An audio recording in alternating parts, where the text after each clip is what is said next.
समाज पार्टी जिंदाबाद, भारतीय समाज पार्टी जिंदाबाद, भारतीय समाज पार्टी जिंदाबाद। इसी बात के साथ बड़ी अच्छी ताकत हमको आपको दिया है, वो ताकत है वोट। इसी वोट के बल पे जो चाहो वो हासिल कर सकते हो। हमने वोट को थोड़ा संगठित किया पूर्वांचल में। देश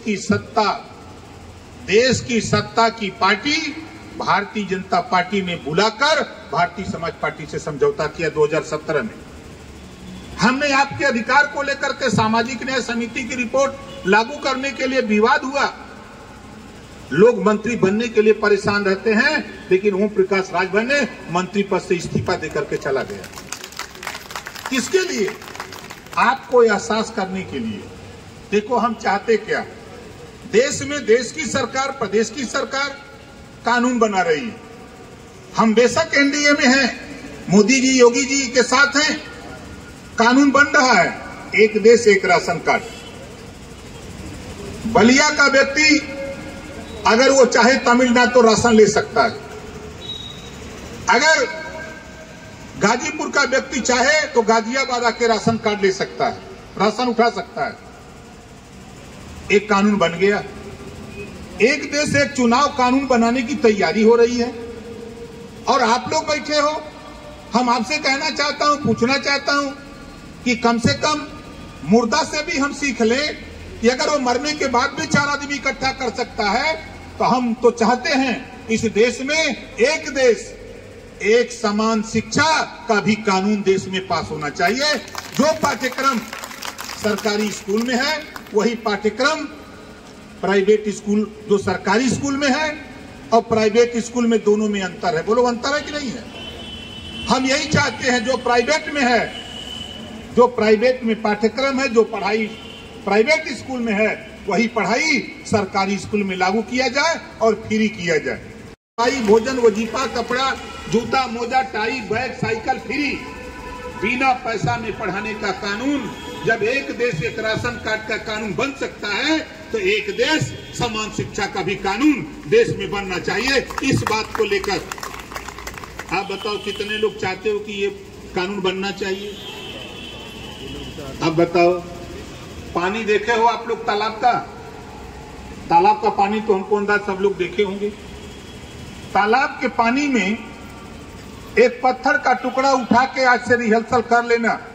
मैं रिहर्सल किया हूं। तालाब के किसी पानी में एक पत्थर का टुकड़ा उठा के उसमें फेंक देना। जब पत्थर का टुकड़ा पानी में गिरेगा एक तरंग उठेगी और वो तरंग तब तक नहीं खत्म होगी जब तक किनारे नहीं लग जाएगी। अध्ययन करिएगा। वही चीज हम आपसे कह रहे हो कि मुर्दा से सीख लीजिए। आप जिंदा हो, अकेले नहीं, 4 आदमी को पकड़ो, 4 आदमी को समझाओ कि हम शिक्षा एक समान करने के लिए हम आपसे दोस्ती करना चाहते हैं। आओ हम लोग मिलकर के इस आवाज को बुलंद करें, ये आवाज लखनऊ और दिल्ली पहुंचाया जाए। बोलो ये काम सही है कि गलत है? कितने लोगों को सही है? जरा हाथ उठाओ। लड़ाई हमारी आपकी हम सबकी है। यहाँ ना कोई हिंदू है, ना कोई मुसलमान है, ना कोई सिख है, ना ईसाई है, ना कोई जैन है। ये लड़ाई तो सबकी है ना। हम ये चीज चाहते हैं। दूसरी चीज हम क्या चाहते हैं?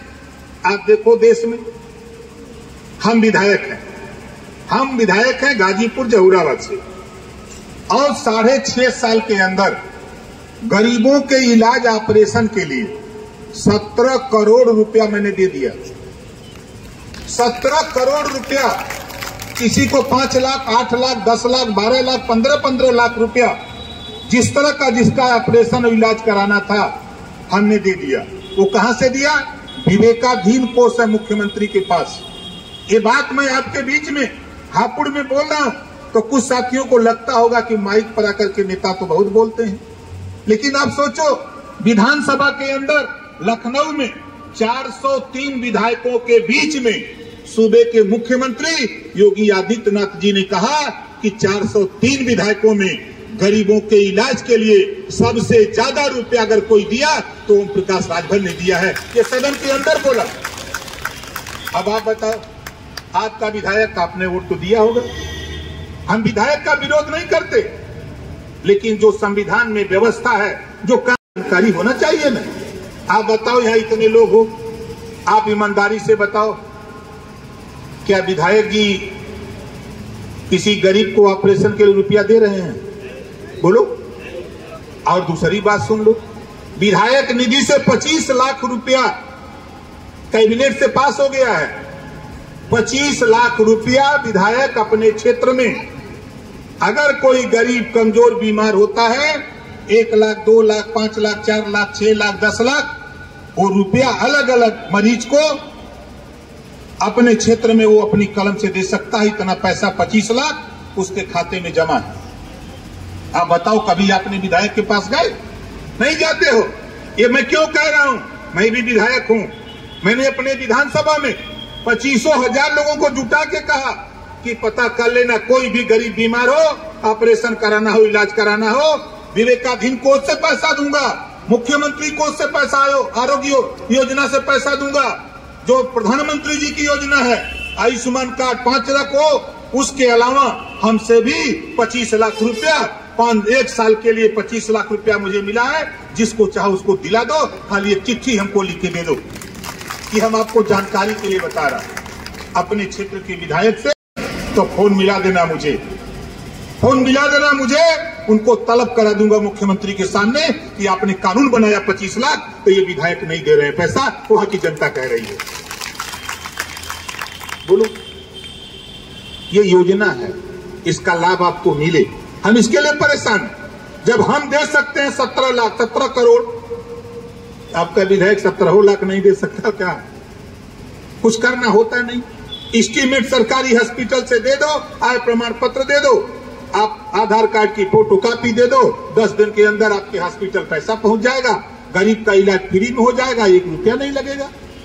नहीं तो वही जो गरीब जाता है हॉस्पिटल, तब उसके ऊपर बिकती है ना, कोई खेत रखता है, कोई सूती रुपया लेता है, कोई रकम बेचता है तो अपना इलाज कराता है। हम इस नाते बैठक कर करके आपको जानकारी दे रहे हैं। ये जानकारी चाहे वो सत्ता पक्ष का हो चाहे विपक्ष का हो, कोई नेता, कोई विधायक माइकलाल बोलने की हैसियत में नहीं मिलेगा। ये बात आपको नहीं बताता होगा। हम क्यों बताते हैं?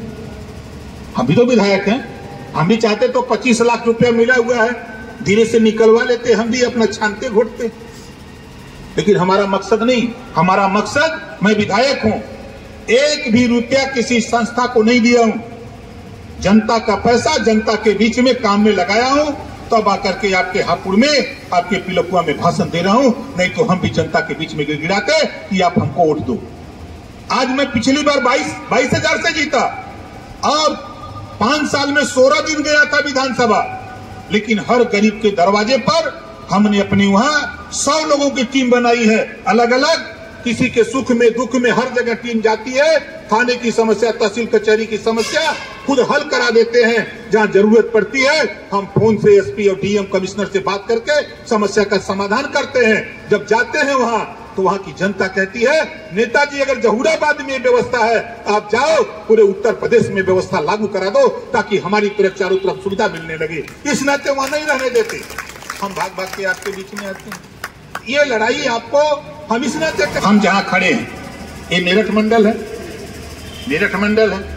अब मेरठ मंडल से हमारे अगर पार्टी के हमारे जिला अध्यक्ष, प्रदेश के नेता, जो हमारी टीम के लोग हैं, जैसे हमने उदाहरण दिया कि मुर्दा 4 लोगों को जुटा ले रहा है और जिंदा नहीं जुटा पा रहा है।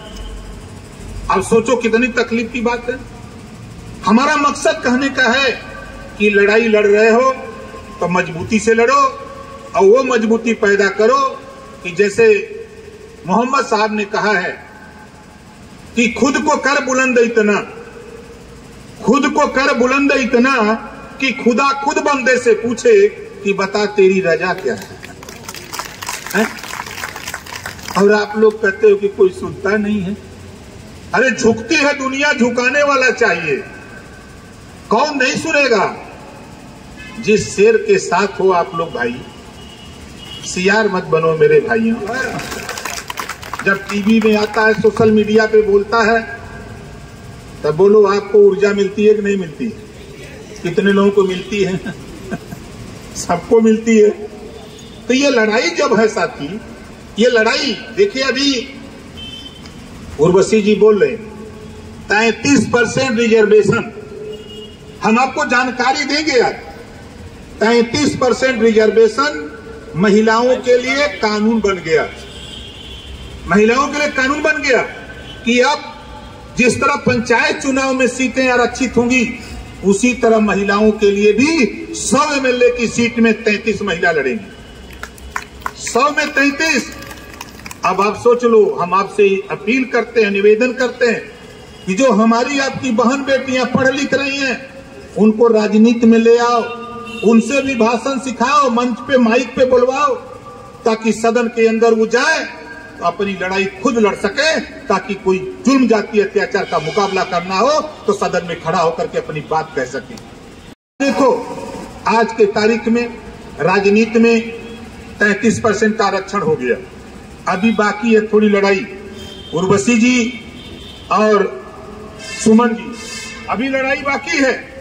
हमारी कोशिश हो रही है कि जिस तरह आप तो उर्वशी जी गई, लाखों लोग बलिया में, चाहे वो महिला आरक्षण के सवाल पे हो, चाहे शराबबंदी के सवाल पे हो, चाहे महिलाओं के जुल्म जातीय अत्याचार के खिलाफ लड़ाई लड़ने का हो, चाहे वो बलिया हो, चाहे गाजीपुर हो, आजमगढ़ हो, मऊ हो, आपके बनारस हो, आजमगढ़ हो, चाहे आपके गोरखपुर, महाराजगंज, कुशीनगर, देवरिया, बस्ती, संत कबीरनगर, सिद्धार्थनगर, प्रतापगढ़ हो, उधर के इलाके में 25-25, 30-30, 50-50 हजार खाली अकेले महिलाएं जुट करके आंदोलन किया तो 33% आरक्षण की हनक दिल्ली तक पहुंच गई कि महिलाओं की आधी आबादी है, इनको भी आरक्षण का व्यवस्था होना चाहिए। आगे क्या चाहते हैं? नौकरियों में आरक्षण।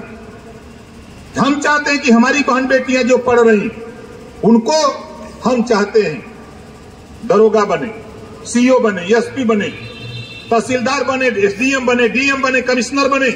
जब हमारी बहन बेटियां एसपी बन करके वर्दी पहन करके गाड़ी से निकलना शुरू कर देंगी तो मां बहनों के ऊपर जुल्म जातीय अत्याचार करने वाले लोग घरों में घुस जाएंगे, फिर बाहर दिखाई नहीं देंगे। ये कानून हम देश में पास कराना चाहते हैं। नहीं सही रहेगा? सही रहेगा। उर्वशी जी ने कहा, गुनगुनाओ, गाना आए या ना आए। एक फिल्म में हमने सुना है, गाना आए या ना आए, गाना गाना चाहिए। कोई हीरो ने गाया है भाई, अब जो हो अभी ज्यादा माहिर हैं। हमारा इसका अर्थ क्या है?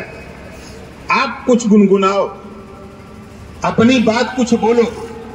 आज आप देखो, देश में भारतीय जनता पार्टी भी चाहती है कि मुसलमानों का वोट मिले। कांग्रेस, बसपा, सपा तो ठीका है उसका कि भाजपा को डरवाओ और वोट हमको मिले।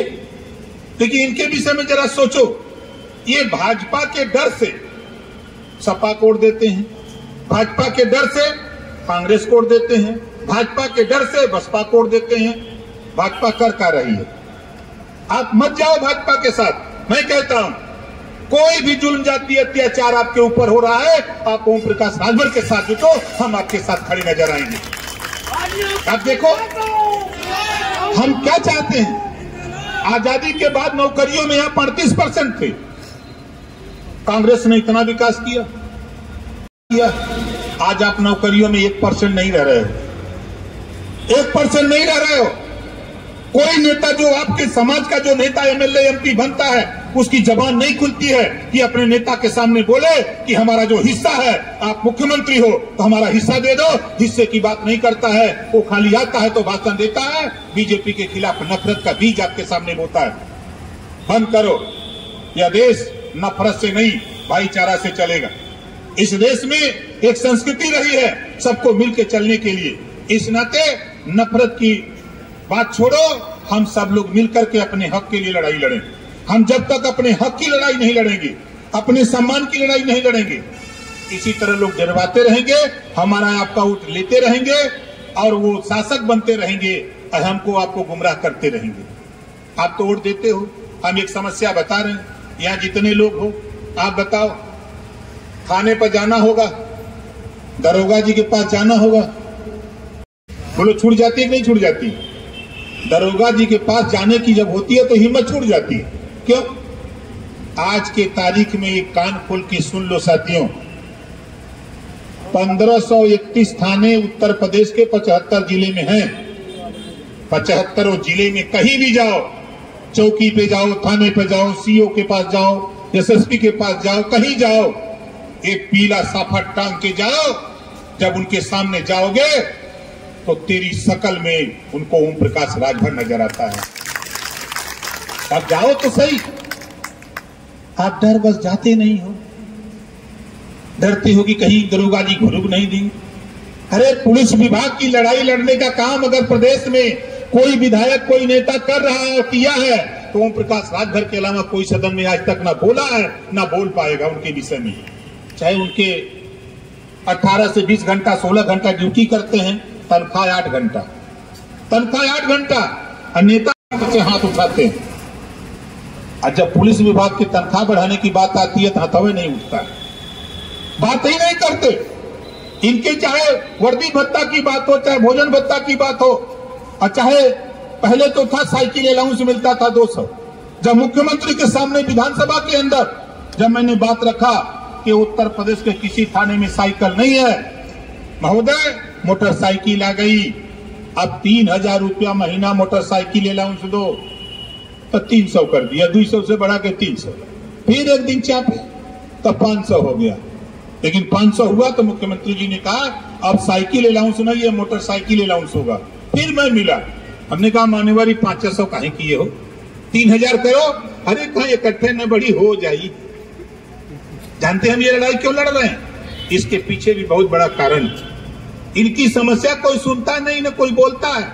ओम प्रकाश राजभर के अलावा कोई माइक लाल पैदा नहीं है, विधानसभा के अंदर हो, चाहे बाहर हो, चाहे मंच पे हो, चाहे सड़क पे हो, चाहे प्रेस के सामने हो, कोई बोलता नहीं है। इस नाते हम आपको आगाह करते हैं कि आप अपनी समस्या को लेके आप बेहिचक यहाँ जितने लोग आए, आप मेरठ मंडल से जो भी हमारे नेता आए हो, हम आपसे कहूंगा पैंट शर्ट पहनते हो, हम कहते हैं कि पैंट शर्ट पहन करके जरा एक टेस्ट लेना। एक व्यक्ति पैंट शर्ट कानपुर देहात में किया, जहां भी मैं जाता हूं तो इनका समाज बड़ी संख्या में है, 2-2 हजार, 3-3 हजार, 4-4 हजार के गांव हैं, अब कोई जनबे नहीं करता है। हम जहां खड़े हैं इस मंडल में बताओ कश्यप का वोट है कि नहीं? बोलो, जोर से बोलो। है? कोई पार्टी नहीं मानती, कोई पार्टी नहीं मानती। प्रजापति पाल का वोट है कि नहीं? लेकिन कोई नहीं मानता। इस नाते नहीं मानता कि जब हम आपकी ताकत को उजागर करना चाहते हैं तो हमारे नेता लोग सो जाते हैं। आज यहीं इसी पिलकुआ में अगर 4000 नाई, गोड़, पाल, प्रजापति, बिंद, केवट, मल्ला, बंजारा, अर्कबंसी, दुल्हा, दुनिया, सारी, साई, दर्जी, फकीर सब लोग मिलकर के, गुजर, जाट, जाटो, अगर सब लोग मिलकर के यहाँ अगर 4000-5000 जुटे होते, आज बताओ पूरे पिलकुआ में हलचल होता कि नहीं होता? बोलो। लोग पूछते कि भाई ये कौन लोग हैं, क्या बात है, क्यों घूम रहे हैं, कहाँ जा रहे हैं, ये किसकी रैली है? इस बात की चर्चा होती। और आज हम तो 50 रहते हैं तब वो समझाते हैं, 50,000 रहते हैं, 1 लाख रहते हैं, 2 लाख रहते हैं, तब वो समझाते हैं, और वही बात समझाते हैं जो आज आपको समझा रहा। तो बताओ हमारी बात से कितने लोग सहमत हो? जरा हाथ उठाओ, सहमत हो ना? तो देखो, आज से आप एक काम करो, हमारे प्रदेश अध्यक्ष हैं पश्चिमांचल के पवन कश्यप जी, मैं इनसे भी कहा हूं कि भाई देखो थोड़ी मेहनत करो, समाज की लड़ाई लड़ना है तो घर खेत बाड़ी करते हुए जो समय मिले थोड़ा गांवों में समाज के बीच में जाओ। जो हमारे जिलाध्यक्ष हैं, हम अपने जिलाध्यक्षों से भी कहूंगा, मंडल अध्यक्षों से भी कहता हूं, प्रदेश के नेताओं से भी कहता हूं कि कुछ करो। नेता देखो वही बन सकता है जब तक उसके पीछे 100 आदमी उसका जिंदाबाद बोलने के लिए तैयार नहीं होंगे, वो कभी जीवन में नेता नहीं बन सकता। ये नोट कर लेना। उसके लिए आप अपनी टीम तैयार करो, और आने वाला दिन आप देख लो, कांग्रेस पिटी हुई पार्टी है। बोलो, कांग्रेस का शासन यूपी में आ सकता है? का नहीं आ सकता। बसपा पिट गई कि नहीं पिट गई? पिट गई। बसपा के पास 1 MLA है, कांग्रेस के पास 2 MLA हैं, हमारे पास 6 MLA हैं, हम लोगों की पार्टी के पास 6 MLA हैं। उन दोनों से बड़ी पार्टी है ना हम। अब आगे देखो, समाजवादी पार्टी पिट रही है, हमने साथ छोड़ा है लोकसभा के चुनाव के बाद हम आपसे मिलेंगे और बताऊंगा कि देखो समाजवादी पार्टी कहां खड़ी हो गई। पिट जाएगी इसी 24 के चुनाव में, उसके बाद बचेगा